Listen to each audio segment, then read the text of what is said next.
with Alison Langdon.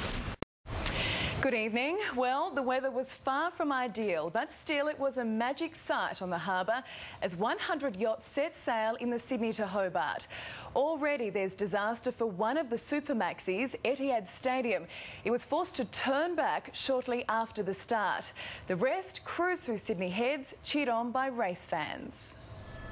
The spectacle is unrivalled, the setting is glorious, the weather miserable as the fleet unfurled their spinnakers and made a bolt for the Heads.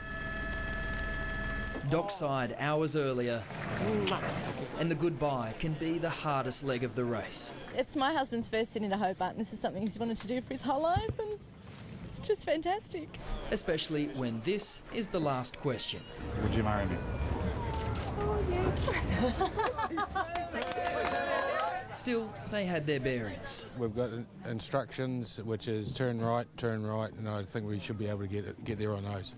So they pulled out into a waiting ocean, brimming with an expectant crowd that filled everything from a 6-foot teacup. You got the smallest boat on the harbour? I think so. To surroundings more genteel.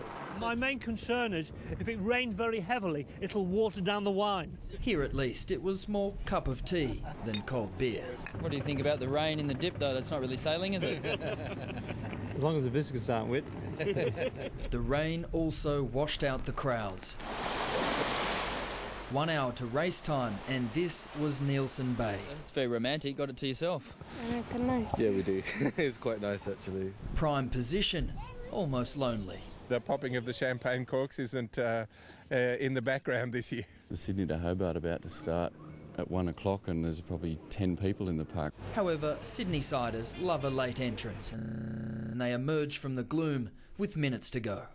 Well, they're finally off, and I can tell.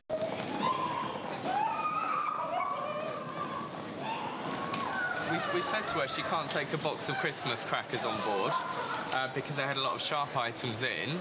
And then she tried to run off with them through security anyway. And then when we said no, she threw them. She threw